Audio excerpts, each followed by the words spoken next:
Good morning. Today our topics of discussion are work done per unit volume in deforming a body and torsion. So moving on to our first topic, what is the work done per unit volume in deforming a body? So whenever a body is deformed by the application of external forces, it is strained.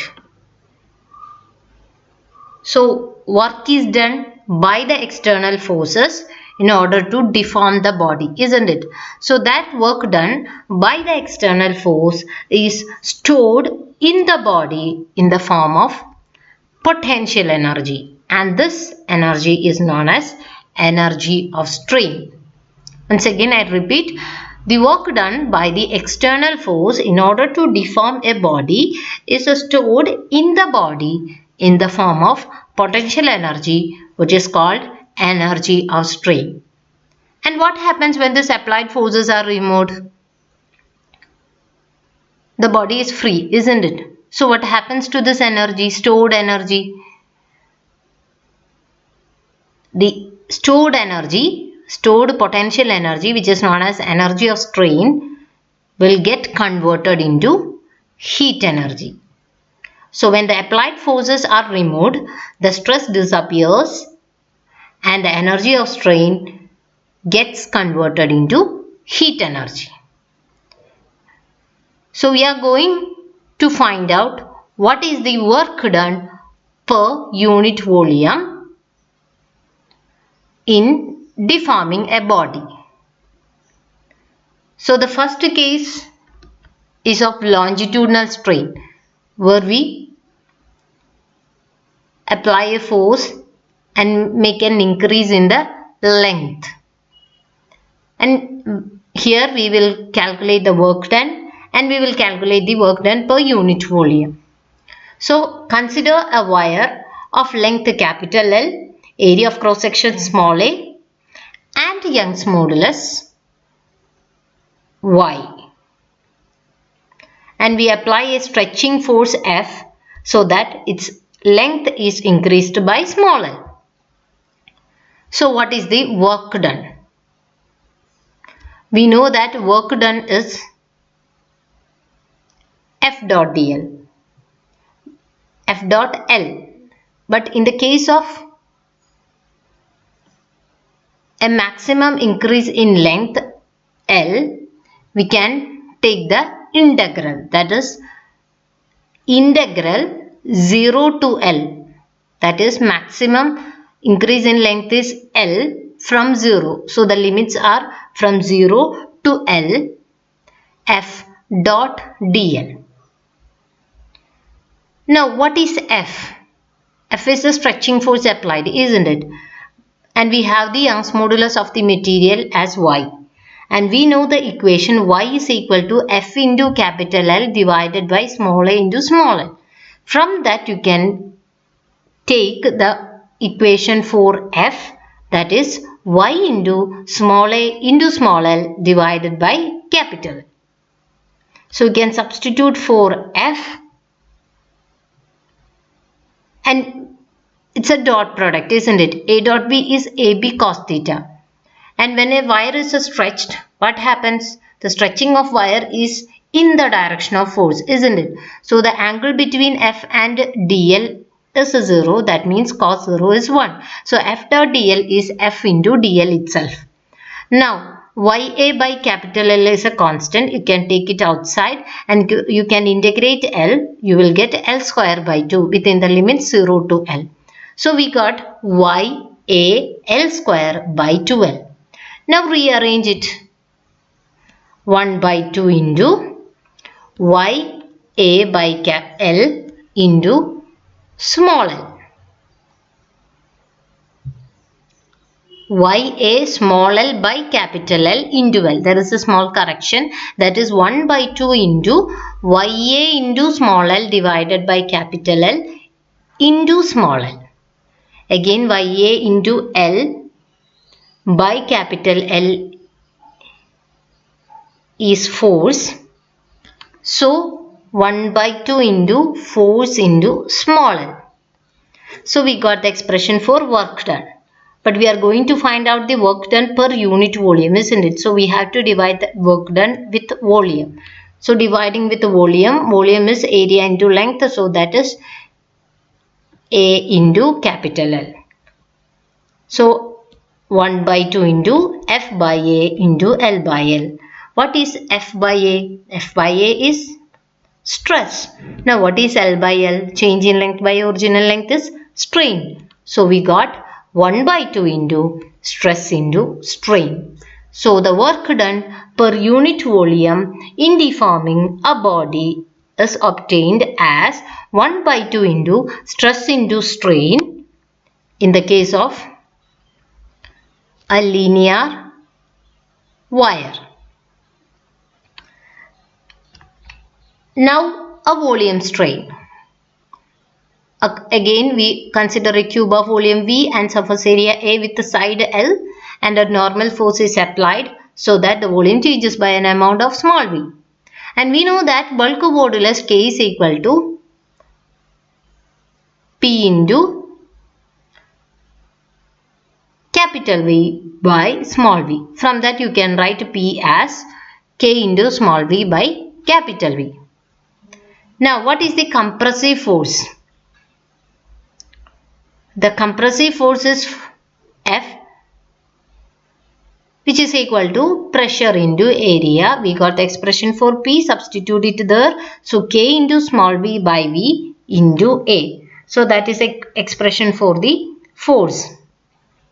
Now we are going to find out the small amount of work done for a small movement dx in the direction of force F.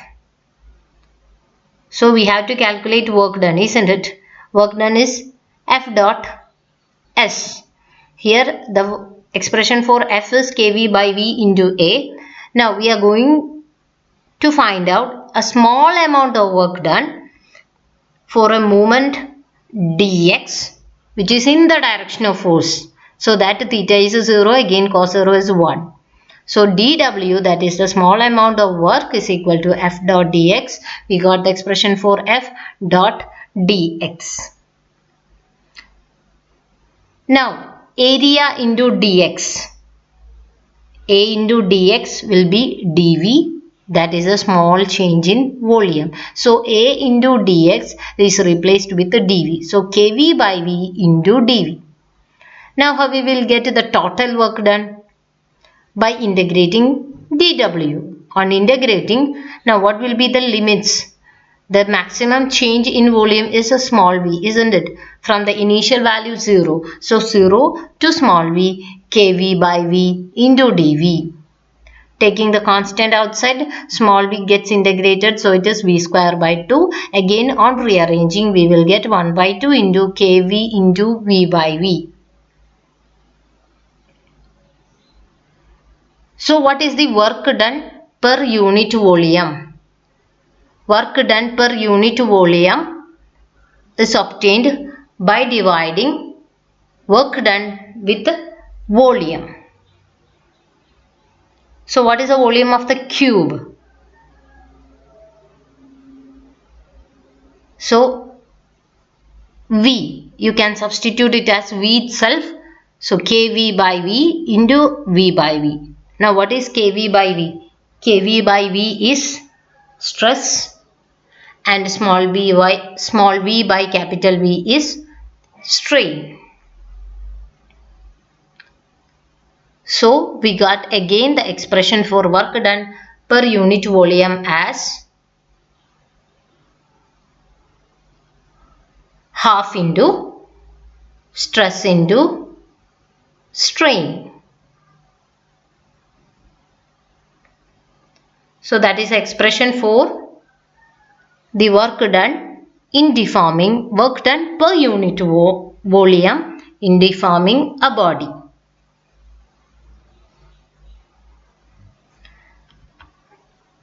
Now the last type, that is the shearing stress and shearing strain, where we consider AB CD as a cube of side L with the lower face AB fixed, and a tangential force F is applied on the upper face so that D becomes D dash and C becomes C dash. So the change in length is small l. So what is the work done for a small displacement dl? That is dw, which is equal to F dot dl. Again you can see that the force is applied towards the right and the displacement is towards the right. So theta, the angle is 0, that is F dot dl is F into dl.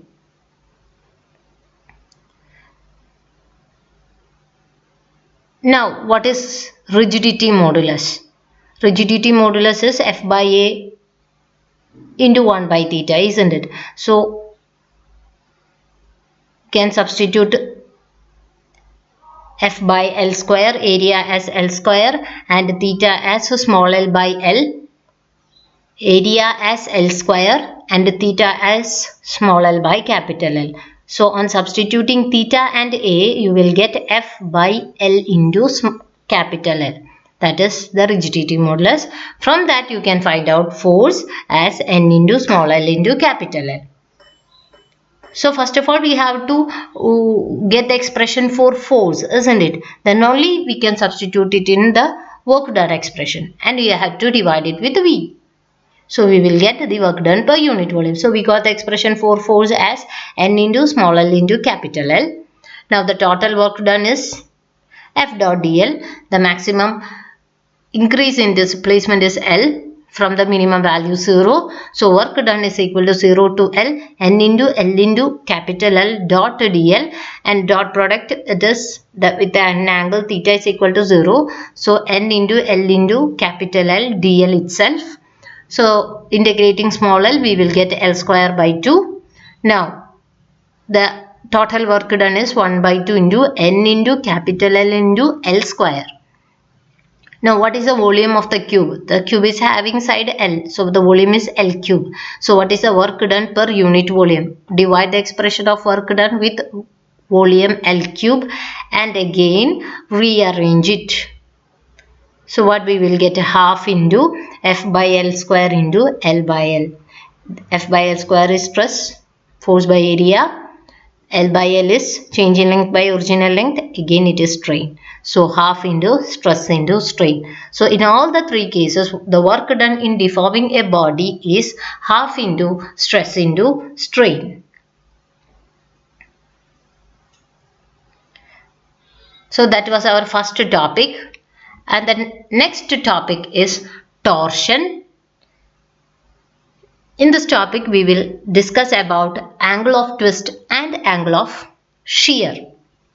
For that we are considering a cylindrical rod or a cylindrical wire having length capital L and radius smaller. The peculiarity of this cylinder or rod is that its upper end is clamped. So it's a free at the lower end, and this rod is twisted by applying a couple to its lower end in a plane perpendicular to its length. You can see its length denoted as L, and in the lower end we are making a twist so that we can say that the rod is said to be under torsion. So what happens when we try to rotate the rod by making a twist in its lower end? What happens? Each circular cross section, if we cut a cylinder, what you can see? The surface will be a circular section, isn't it? So each circular cross section of the rod will rotate through an angle, and that angle is known as angle of twist.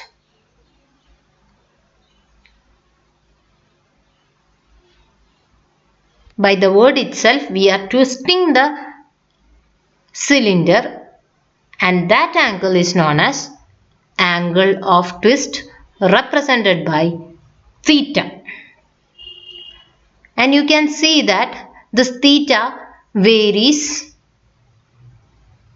at different portions because the upper end is clamped and the lower end is undergoing a twist, so that the angle theta will be different, and it depends on, or it is proportional to, the distance of cross section from the clamped end. Here 2 theta are denoted, the lower theta as theta itself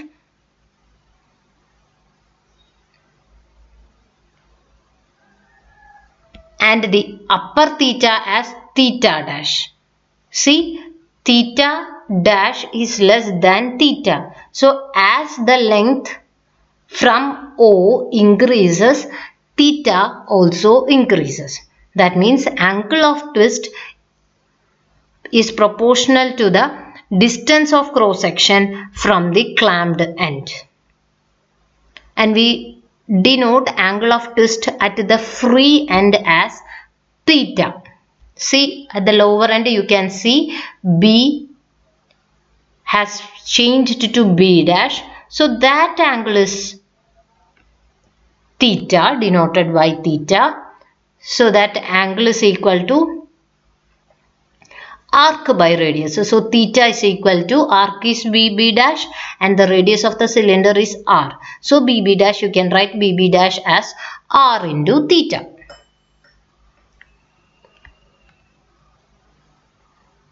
Now what about the line AB? So line AB is on the surface of the cylinder.